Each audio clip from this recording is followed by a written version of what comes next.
Briefly about me, it's so great to see some familiar faces. Hi, Dr. Taves. She's very familiar with this work. Bernice is part of my work. Lisa, it's so good to see you. I'm glad you're talking about transportation and growth next time.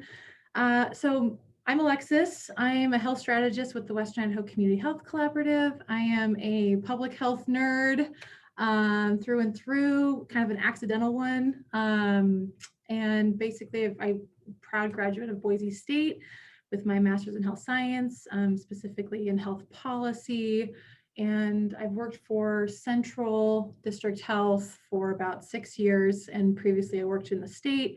And currently I'm actually the first and only shared employee of 2 public health districts, so that's Central and Southwest District Health. So primarily have experience, convening groups and collaborating and getting folks to align and galvanize change, most often through the lens of increasing physical activity, dabbled in behavioral health, foster care reform, a ton of different topics. And so I'm really excited. WICHC has been around for a little over a year now, and we're gaining some really important traction and momentum. And so I'm really excited to share that with you. So please feel free to put questions in the chat or chime in if I'm presenting and you want some clarification or add on something. Don't feel bashful at all.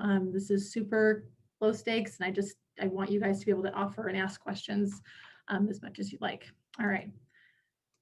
So the topics that I'm going to cover today, really just some background and introduction into kind of what is WICHC and how it was created, the structure, the theory of change, and how WICHC is using that theory to leverage and create the results that we want to see. Talking about the funding council, the mentorship opportunities that we've been a part of, and then the current projects and efforts, and then obviously looking ahead. So for background, it's the Western Idaho Community Health Collaborative, otherwise known as WICHC for short, and that's how I'm going to lovingly talk about it for today. And basically it came to be throughout, we've got a lot of important and very effective stakeholders across the Treasure Valley and in the state that do good work in terms of community health. But they were investing, $10,000 for like asthma prevention or $50,000 for behavioral health in one other community. And they really realized how siloed and uncoordinated those investments and efforts and resources were. And so they thought, what if we combined a portion of those efforts together, and therefore we're able to leverage it to achieve greater and more sustainable impacts on community health. There also was this understanding that so many of the health issues that we're trying to address truly are intersectional. So that's why I love that you're talking about growth and transportation, because that impacts health. Housing impacts health, impacts, food insecurity, all those things. And so if we really want to have an impact, we have to be able to look regionally or countywide and understand how changes in Boise affect folks in Caldwell. And then also we needed this opportunity to be able to kind of test initiatives and projects out into local communities to be able to scale those successes and lessons learned statewide. There currently isn't something like that in Idaho. And so we wanted to have an opportunity to be able to bring those types of ideas to the table to share with the legislature or stakeholders or our health systems to say, hey, we've tested this out and let's try it statewide. So just a quick timeline, going a little bit further back than I normally do, but some of you might recognize the statewide healthcare innovation plan, otherwise known as SHIP. So way back in 2013, which feels like eons ago, Idaho received $40 million to participate in a 4-year study to talk about how can we make healthcare work better and be more value-based and not fee-for-service. And so out of that grant, there were regional collaboratives that the public health districts facilitated. And it was really just looking at healthcare transformation, not community health. And when SHIP ended in 2018, a lot of those players said, health is truly created in the community, not within the 4 walls of those doctor offices. So if we truly want to have that, saving healthcare costs, have better health outcomes, we have to jointly also understand and invest and work towards that community improvement, not just healthcare. So with a lot of those partners at the table, we had 4 private partners pitch in 10,000 each for a match, and they approached the legislature to say, hey, we want to create this regional collaborative that's just focused on community health.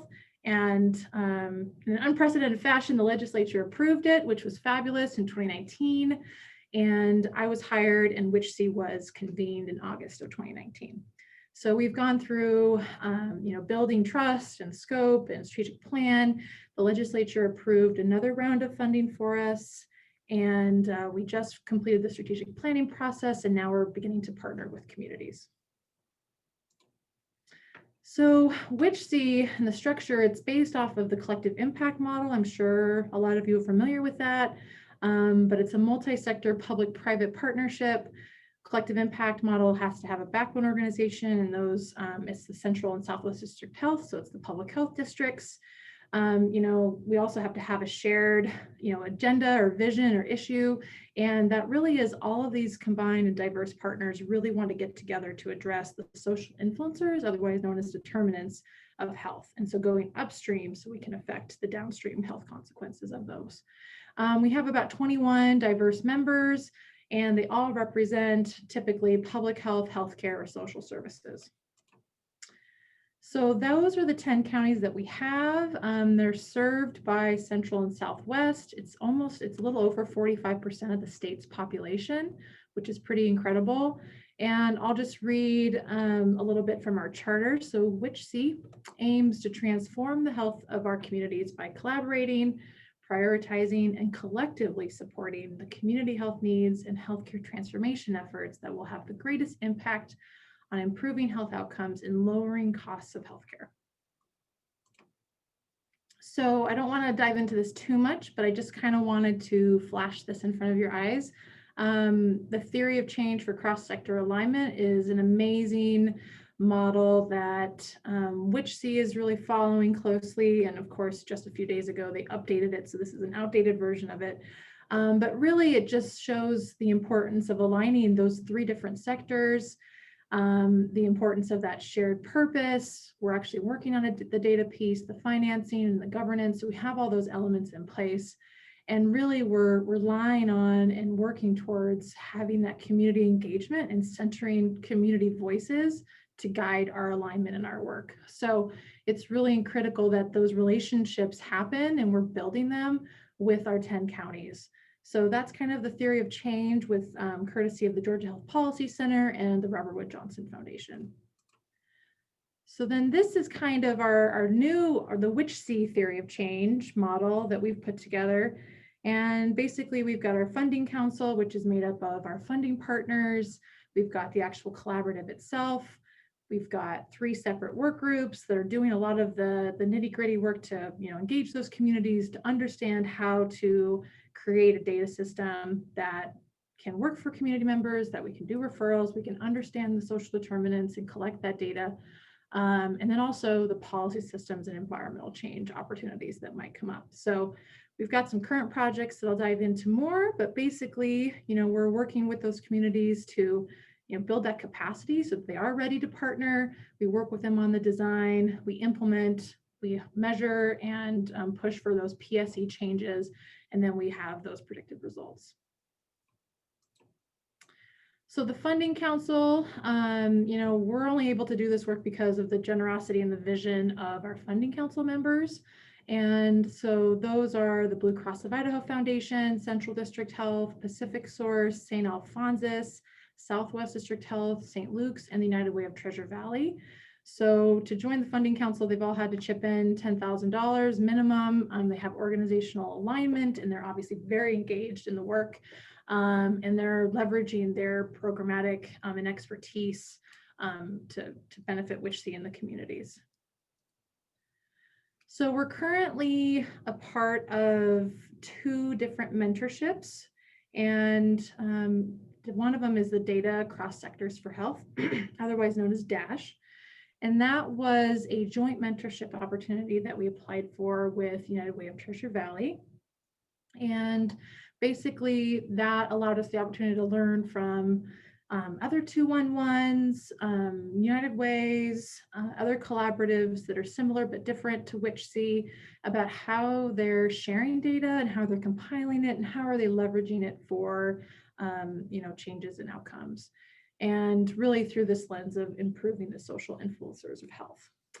So we also got to have a one-on-one mentorship opportunity with Elevate Health, and that's a wellness fund and accountable community for health in Pierce County, Washington. So got to learn a lot from them.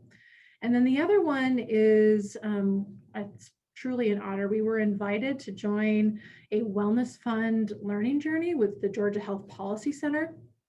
And basically we're one of, I think, 12 organizations out of the entire country where we're all learning together about how wellness funds are structured, they're governed, the metrics for success, and how they're sustained.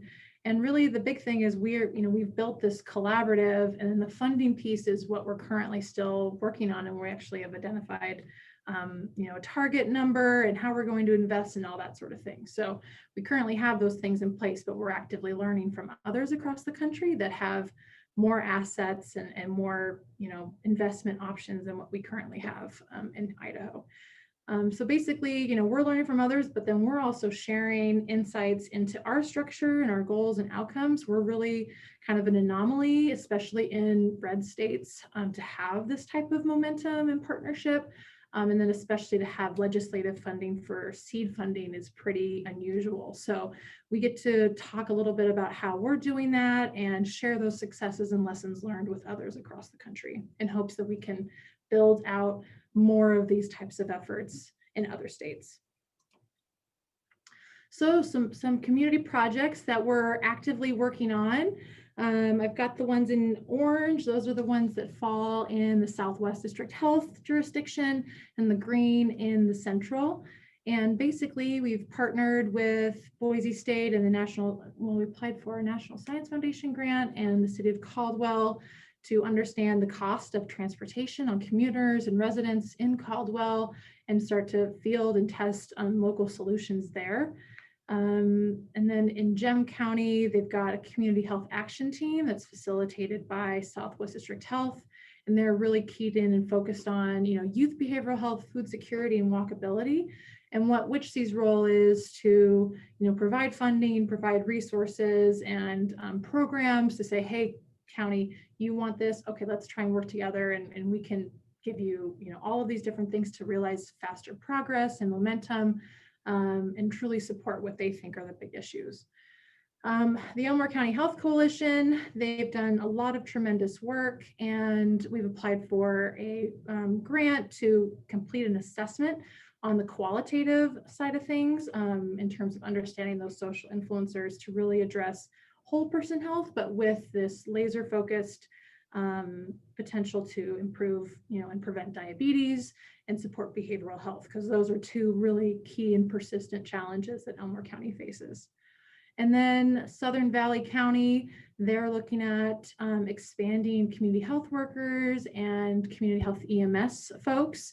So, Southern Valley County is kind of forgotten about in a lot of different cases. And so they just really need kind of that jumpstart of, programs and expertise and folks that are doing that work within WICHC, so we can share and lend that expertise and again, support them in that work.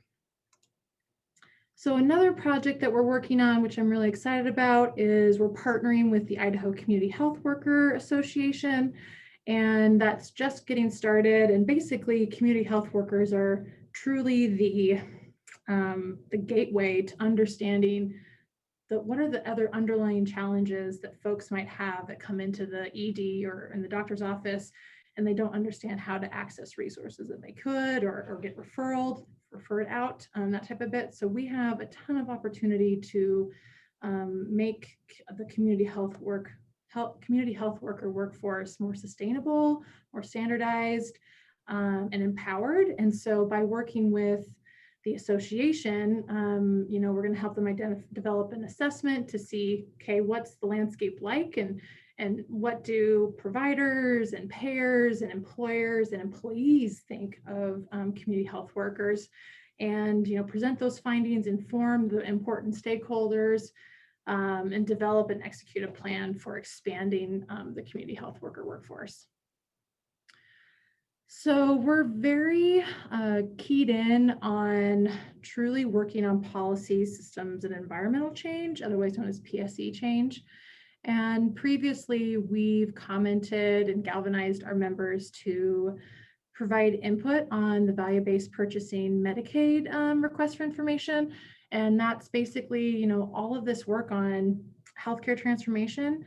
We've got to make sure that the framework that we're building for the state is also considering, how are we going to support our model to understand and look for and impact the social influencers. So we advocated for a framework that took that into consideration. And because of that, that changed a lot of the conversation to be more in line with supporting those things as well. So again, that's just the power of our members and making sure that we're keeping an eye out for those systems that are getting built and making sure that they're going to work for our most vulnerable people.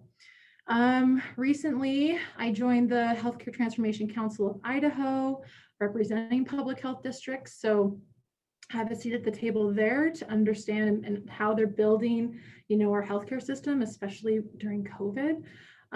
So we can share and communicate about how we're going to be building this stuff together.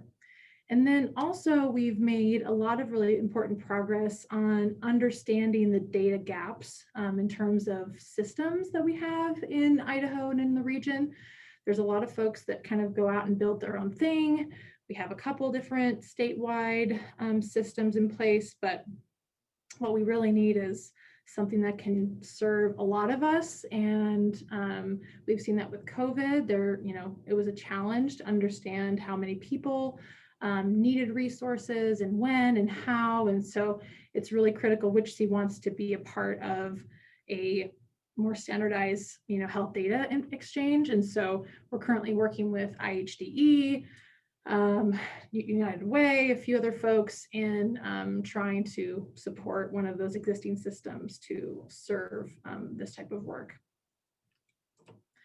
So looking ahead, we're going to continue and partner and support communities. We did a landscape analysis of the 10 counties to see, okay, which ones are ready, which ones have a lot of resources, which ones are resource poor, and how can we start engaging and building those relationships with them. So that's ongoing. Especially with COVID, communities are, they need a lot of help and a lot of support, and you really can't just go in like you normally would and kind of meet their needs. We're trying to have to be really flexible and, and do things in a way that might not have been the norm. We're also going to start building up our wellness fund, which I'm really, really excited about. Our funding partners are ready to rumble. And I'm sure all of you guys know that, COVID's really just,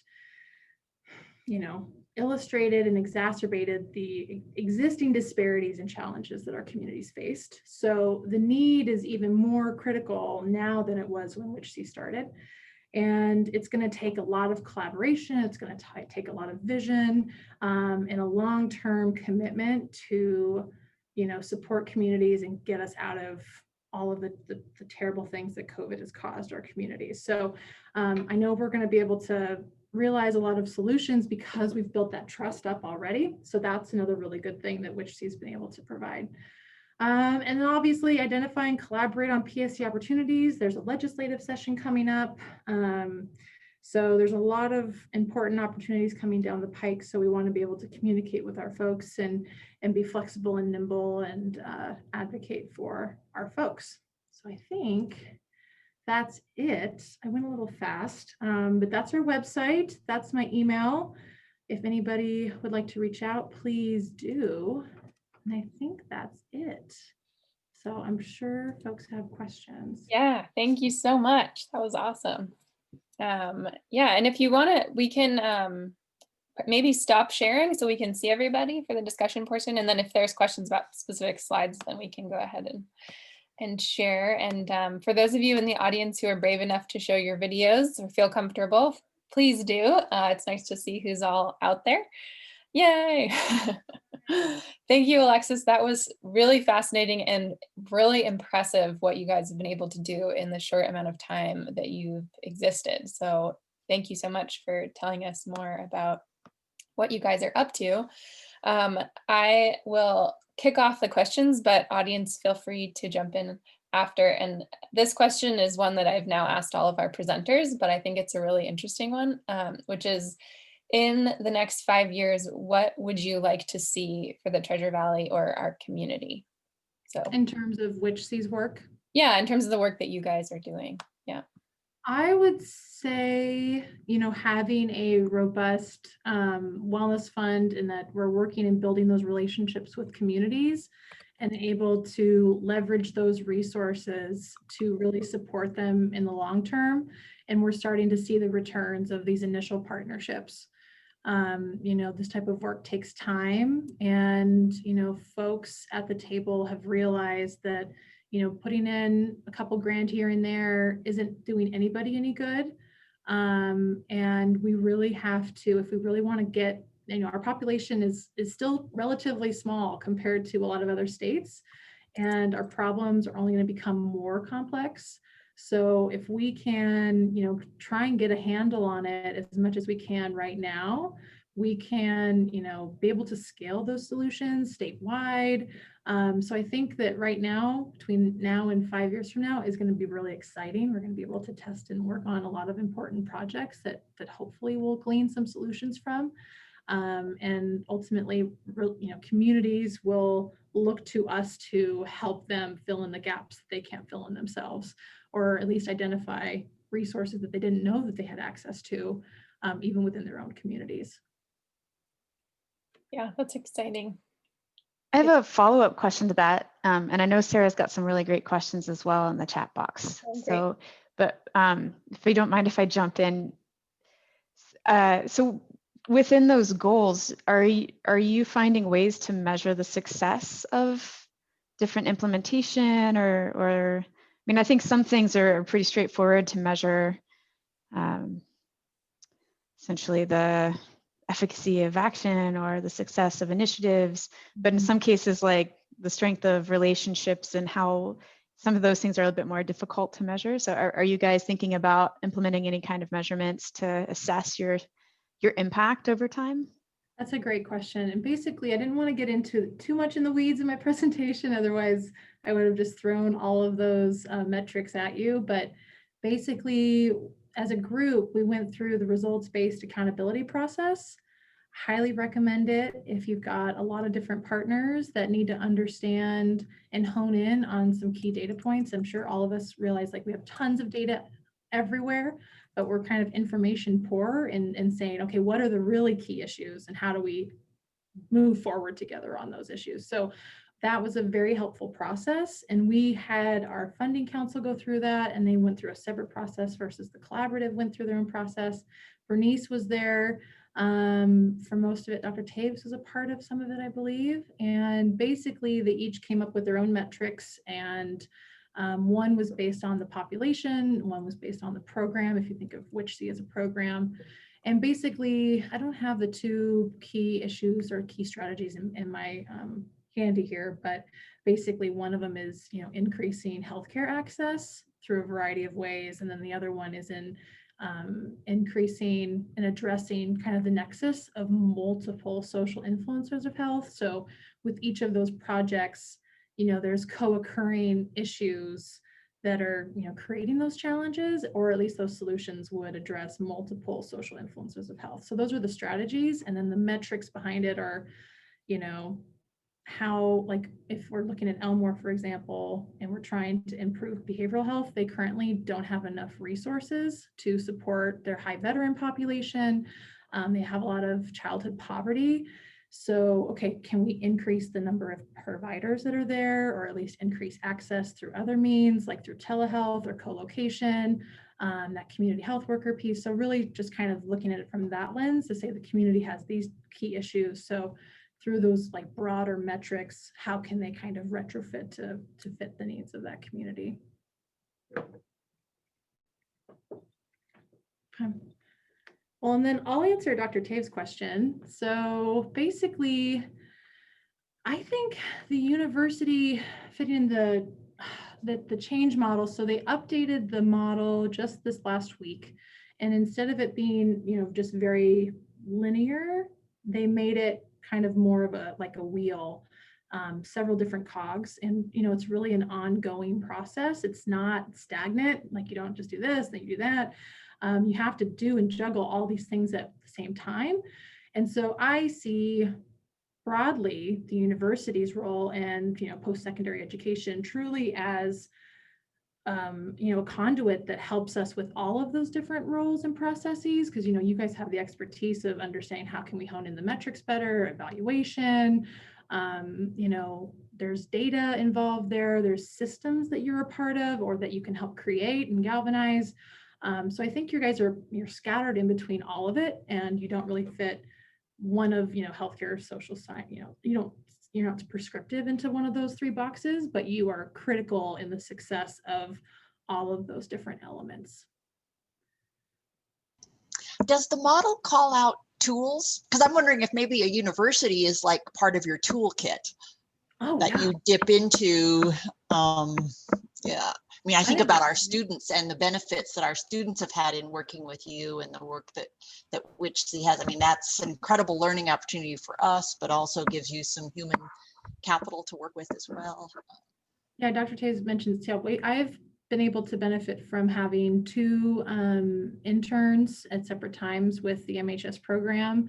Currently have one that's researching collaborative community health needs assessments and just what other states and communities have done and what are the challenges to doing that and what have been the successes been. And so that's another thing that we're going to be working towards is having WICHC be the convener of a collaborative CHNA process for the entire region. And so yeah, this the intern is doing a fabulous job doing a lot of that legwork and is going to be able to present those lessons to our funding council and the larger collaborative. I have another question, which is, so given that you're working across 10 very different counties, how you talked a little bit about building relationships and that's sort of like what you've been focusing on. And that's for the HCRI, that's kind of where we are too. We're really in that relationship building phase. So I don't know, I'd just love to hear more about how you've approached working with these different communities and given that they have really different needs sometimes and different cultures. Totally. So right now, we're really leveraging the existing relationships and frameworks that the public health districts have put in place into counties and communities. So we're really fortunate that leadership at Central and Southwest have really prioritized lending and supporting community voice. And so they don't have this in every county yet, but typically they have some sort of, collaboration or coalition of folks that are working together to solve some sort of issue. And so that's, a local public health person that's on the ground that typically has some built-in trust and experience with that community. And so it just makes really good sense that WICHC sees this regional infrastructure backbone that has those members, and then we can drill down and connect immediately with these smaller, more local collaborations to say, hey, you guys tell us what the needs are. This is what the CHNA is telling us. This is what the ALICE report is telling us. Is this true? And then we can just go in from there. And so that's been what we've been doing so far. And I think that's been really effective because we're not trying to recreate the wheel. We're trying to use existing systems in place. And ultimately, I think that just lends credibility to the public health districts and them being able to facilitate those groups and convene them. And that ultimately benefits and brings realization to our legislators and other partners that, public health isn't just this one type of thing. It's not just STD surveillance or COVID. It's really about bringing all these different partners together. And that's a skill set that we have to teach, public health and all these other partners at the table in those local communities. Great, thank you for that. That's awesome. Does anyone else in the audience have some questions for Alexis? I just got a question from Robert, and it's a good one. So, are you able to see specific patient data? So we want to get to a point where we can see aggregate patient data. We don't want to drill down into individual patient data. We really are looking for themes and where are people getting hung up in the healthcare process. And, is it because transportation is an issue? They can't get to healthcare, like the healthcare clinic, or, is it they're not getting access to behavioral health, or if they're food insecure, are they not getting access to food stamps or don't know where the pantries are? So it's really looking at aggregate. If we can drill down to the census tract or zip code, that would be the most ideal. And there's a lot of need for that because, like everyone's saying, communities are very diverse. And even within Mountain Home and Glens Ferry, two different communities in Elmer County, they have vastly different demographics and needs. So having data, that clinic data, larger social determinants of health data would be really critical. And then Karen, can you share the benefits and challenges you faced working with nonprofit service providers? Well, I would just say Bernice has been fabulous to work with Idaho Food Bank. And I think so many of our nonprofit service providers, yep, she's big round of applause for Bernice. She's doing amazing work. You guys are doing fabulous. You guys are filling gaps that communities desperately need. And I think the benefits is, all of us have something to learn from each other. And so I've been able to learn a lot. I think that's the whole value of having diverse representation. Folks might not know how housing connects to food insecurity, but because we have someone that cares a lot about housing or transportation, we're able to connect those dots a lot faster. And I think some challenges is, people are really busy, especially in the middle of a pandemic. And so just working, through kind of those scheduling issues or whatever to kind of keep folks engaged and plugged in is probably just an ongoing challenge with all different folks, but we've seen that for sure.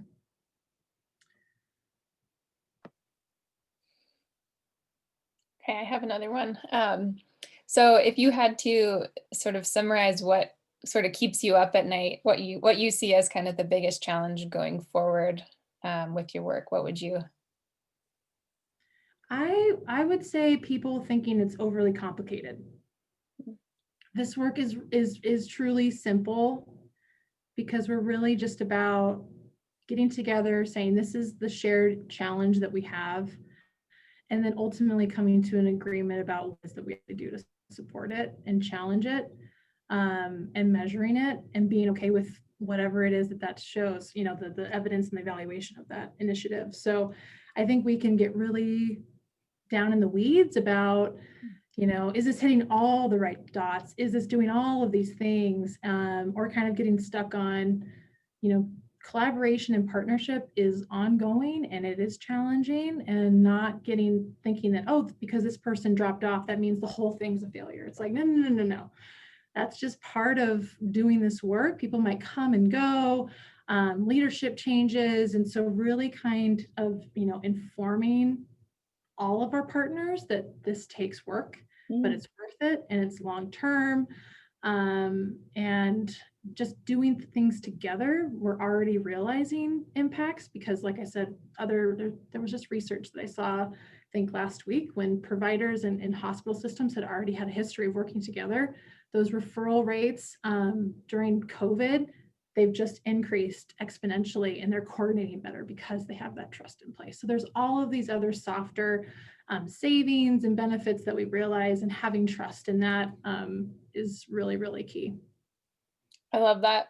That's a nice reminder for us too, that, there is this through line of work, and it might be bumpy, but there's still kind of this moving forward that's happening. And I think same with what you were just saying is in disasters and natural disasters, it's like if you have some relationships already developed, people actually rely on those when disasters happen. So I think that's very true. And I'm very lucky that we have so many amazing leaders in the Treasure Valley that understand that and support this work, because it literally wouldn't be here without all those funding partners.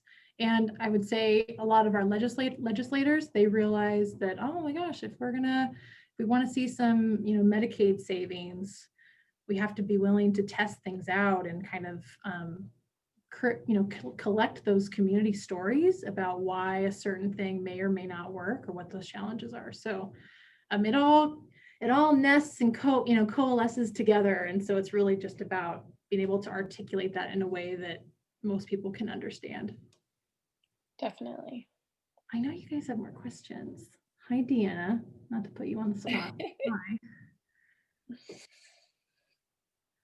Well, while we're waiting for people to think of questions, I forgot to do this at the beginning, but I wanted to just have everyone type in kind of where they're coming from, like their organization, whether it's PSU or local government or whatever, and what your interest in public health is. Maybe today we could put that in. So why did you come to this today? And it's fun to see kind of where everybody's coming from. So give you a minute or two to do that.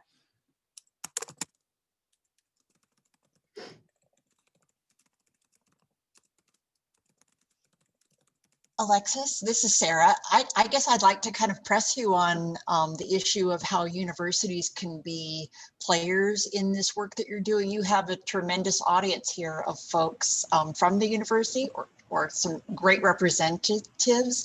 And I think the clearer you can be for us is how we can be active players in your work and support it at all levels would be really helpful for us in our strategic planning and thinking about what connections we also need to augment. Thanks, Dr. Taves. I would say, so at the smallest level is definitely, students having, interns, and because this, it's just me, and having a little extra help is really critical, and getting different eyes, a fresh set of eyes on some of these challenges is really critical, because our folks really value student resources and expertise. And I'd say, I had a thought, but I think it just evaporated. Being able to be part of these other groups, like what Brittany's set up and all that sort of thing, to be able to lend, hey, you might be missing some other bigger components that are overarching. And I think of, policy recommendations that might be impacting students when it comes to housing or food or transportation. If Boise State is actively kind of advocating for some sort of bigger PSC change that they know that they can't truly carry out on their own, it's really helpful to have another, nonpartisan group that that's in the trenches working on this to say, no, that really is an issue, and speak to those legislators or whoever. I would also say, if you wanted to come to us for resources and ideas about how to address this issue, we've gone through the RBA process already to say, okay, how are we going to actually measure this? And so we've got that document, we've already have that stuff already for you. And so if those are resources that would be helpful or to jumpstart your own collaborations or conversations, be happy to do that. And if there are other broader things that would benefit the university, like having a better data system that works for all these folks, that would be good to know, because as we're having conversations with those same folks, we can tell you, hey, we've already had this conversation, we'll save you the time, and this is what we're doing. Hopefully you can join us. So I think just having those conversations, collaboration, knowing who's doing what, we can save time and resources, and we can kind of work better together. I'm sure there's something that I'm missing, Dr. Taves. Is there something that kind of comes to your mind that seems like a natural connection?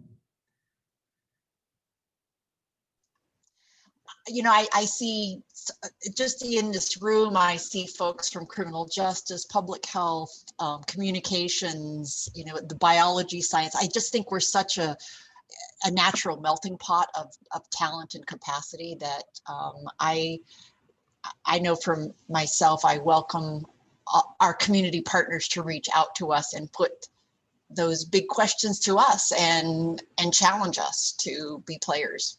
And yeah, thank you, because I don't know everybody that's in here. On the criminal justice side, I know that they were working on a data platform to understand why and where folks are getting readmitted, or not readmitted, that's the hospital term, but breaking parole or whatever, and going back into the system.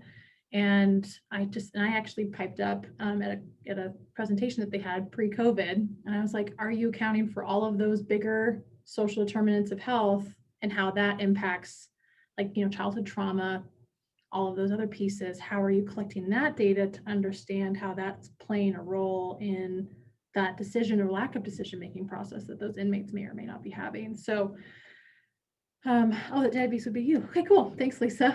Yeah, so I think, again, this I'm probably not doing the best at connecting it to each and every one of you, but this type of conversation and work applies to everybody. And so if those are questions that you're having, I'd be happy to meet with you and talk about how we can support your work. Thank you, everyone who's added to the chat. It's so cool to see the diversity of people in this room right now. It's just awesome. And so I'm enjoying reading through those while we're here. Okay, what other questions do we have for Alexis?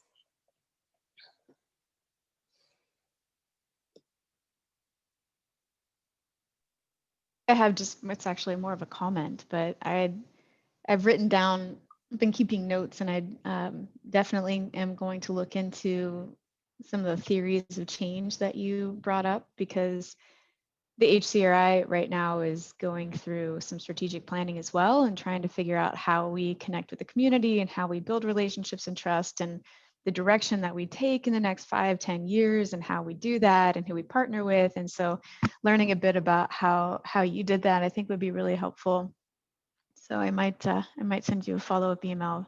It's motivating to see that it does work. And I liked your comments about, it is possible. It does take some work, but building these relationships and leveraging existing strengths in the community and existing trusted partners in the community is a great way to do that. So we're really excited to continue this conversation with you, and provide any kind of resources we can from the university level as well. So if there's ever something that your group comes up with, or from the Idaho Food Bank or any of our partners, it's like, wow, I just would really love somebody to tackle this problem. I don't have the capacity. I really need somebody to tackle this problem. That's something that you could reach out to us, and we could see what we can do, maybe connect you with people on campus that would be able to do that. Maybe you already have those connections, but this is kind of a broader call for that. So if any of our stakeholder partners have things they need done or issues that they need to be addressed, like that's why we exist, is to partner with you and create research that has a practical application. That makes me so happy to hear that, because we're, it's bound to happen, and we're going to stay in our, healthcare, public health, social service lane in terms of the resources that we know and have and can bring to the table. So knowing that you're willing to say, no, we have all this research, this capacity, and would be just tremendous. Yeah, definitely. And I think, kind of going off of what Brittany was just saying, we've had a number of conversations recently with our group about kind of the two-way street of questioning. So, right, you can have researchers coming up with questions and then approaching community members to be like, how do we ground this? But then you can also have community members needing some resources or asking questions, and then taking it to the researchers to think about how do we do that in a research way. So I think just that creating those different avenues for getting information is really exciting, and the goal of what we're doing. And so which makes me, so don't want to kind of pivot a little bit, but basically that's kind of been the conversation around data, is all of these different partners are out there collecting their own data. They're using the same peoples most of the time. And there's a lot of, data fatigue from these communities, and they're just like, enough, and then here we are with a lot of the same data that we're all sharing to each other, but it doesn't really get to the root of those issues, and it doesn't balance it out, I would say, with the clinical with the qualitative, or quantitative with the qualitative. And so I think we have a tremendous opportunity to corral all of our partners to say, it behooves all of us to work together to do a collaborative CHNA, having, you know, one system in place so we all can use it and all benefit from all of this richness of data that we might not have thought applied to our work.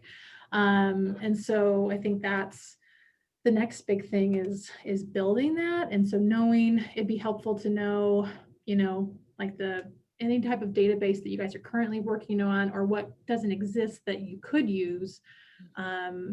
That would be helpful to know, and we can kind of bring that type of topic to our conversations that we've had. Great, that sounds awesome. Alexis, I'm curious, what way does the data skew? Do you feel like it skews more quantitative, more qualitative? How, you know, and if you're looking at the pool of data that you all are extrapolating and doing your work from, you know, talk a little bit about that data pool. I'm curious.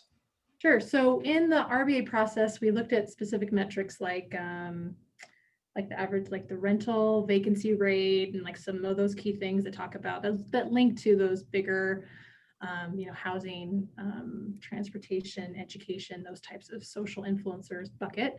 And then on the, you know, the St. Al's and United Way just published their 2020 CHNA. That was back in March, I believe, or April. And basically, you know, I'll just pick on Elmore because that's like super easy for me to remember. They had, you know, groundwater issues. They talked about a few other key issues like diabetes and behavioral health, but the behavioral health instance didn't really rise to the top. But I've actually completed the change tool to CDC policy systems and environmental tool. I actually completed that for Elmore back in 2017. And that's just looking at the supports in place for health. It's not looking at, you know, disease and that sort of bit. And even though, you know, and having those focus groups that the CHNAs have had, my experience with them, even though I'm asking about chronic disease and tobacco use, because they have the highest tobacco use rate, they have the highest rate of cancer mortality, all they wanted to talk about was behavioral health, because they're like, our people are dying, and they have the highest suicide rate in our WICHC region.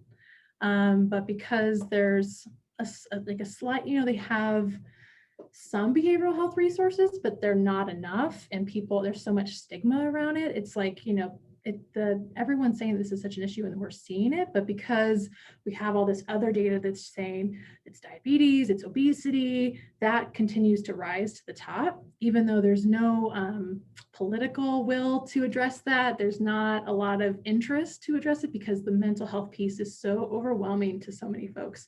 They don't even want to talk about that until we work with them on the behavioral health side. So I think those are the conversations that you can't, I mean, having that and knowing, okay, we would be effective if we started working on this first and then opened the door to some, you know, tobacco policy work or whatever. That's kind of the benefit of having those harder conversations and qualitative information, because you're able to kind of work with it a lot better. Does that kind of answer it? Yeah, no, I find it fascinating. Most of my work in this same area revolves either on breastfeeding or nutrition education in the state of Texas. And it was almost identical. We had a lot of implementation failures because our data skewed a little bit too quantitative. Mm-hmm. And my particular role was to go out into the field and actually spend the better part of 3 years doing mostly interviews, mostly on the ground with community members, and doing, you know, analyses, you know, of what it is that they were talking about rather than how they, you know, what they might report in a survey. Right. And we found wildly different issues that emerged as you let community members progress through a conversation. And so I'm just curious. That's why I was curious if you had, you know, kind of similar instances, and it sounds like you have at some points. Mm-hmm. Oh, I would definitely agree with you. Yep. Mm-hmm. Absolutely. And a lot of these communities, I think we like to forget, I mean, and I'll just speak generally about myself living in Boise, but I came from WICHC, Idaho. A lot of people that kind of lived in Boise or Meridian and Ada County for a while, they kind of forget what it's like in our other surrounding counties, and the literacy level and the complexity of the conversations that we try to have with them. They're not anywhere, I mean, even in those types of interviews, you have to be able to understand and level with them in a way that a lot of people don't already know how to do. And so we're already kind of psyching ourselves out to be more quantitative, right? Because the way we approach those conversations in the beginning is also very like, stigmatizing and isolating for them, because they're like, I have no idea what you're trying to ask and how you want me to answer it, and I don't feel comfortable. So we have a lot of work on that end too, I think, if we want to collect better data overall. Yeah, 100%. And I found that if you're willing, if I was willing to put in the work to figure out how to have the conversations, that there was such a level of appreciation that people wanted to engage in a conversation, because I found that in a lot of my communities that I worked in, no one was willing to just have a conversation. They were willing to come in and have them fill out a form on an iPad or a piece of paper that was maybe translated by someone so that they could read it. But very few people wanted to do the hard work of saying, let's just have a talk. Yeah. But man, the appreciation level went up tremendously if you would just spend that time there. And so I did find that there were some really interesting treasure troves of data and putting in that kind of work. So thanks for sharing. It makes me happy. We need more people like you. I agree. I would love to hear your answer to Dr. Tave's earlier question about sharing your adventures in the political arena. Oh, gosh.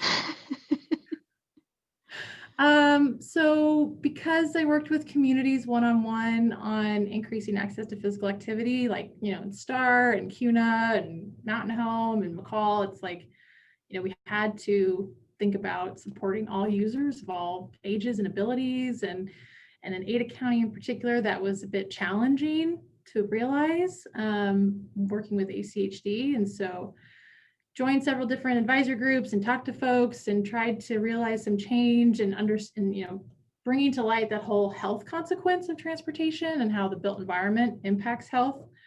That type of recognition and support for that type of mindset was pretty absent. And so I ran for the Ada County Highway District, and I won by 2 votes against a 16-year incumbent. And so there's going to be a recount at the end of the month. But yes, thanks, Dr. Taves. So yeah, I'll be bringing a public health lens to ACHD, which I'm very excited about, and the collaborative mindset. That's awesome. I think I saw your name on the ballot. Maybe. Yeah. I remember. Every vote counts, y'all. We had over 31,000 people vote in this race, and it came down to 2 votes. So don't ever, fill it all the way out. Don't just get stuck at the top. All right. Does anyone have any final question before we sign off here? All right. Well, that was a really rich discussion, and thank you. And a reminder again to join us next month. Lisa, who is here. Lisa, do you want to say anything about your talk? Or are you good? You will hear more in a few weeks. Nice. Good teaser. All right. Well, thank you, everyone, and enjoy the rest of your week. Thank you so much, Alexis. That was really wonderful. Thank you for the opportunity, everybody. Great questions. Yeah. All right. Bye. Bye. Hi, thank you.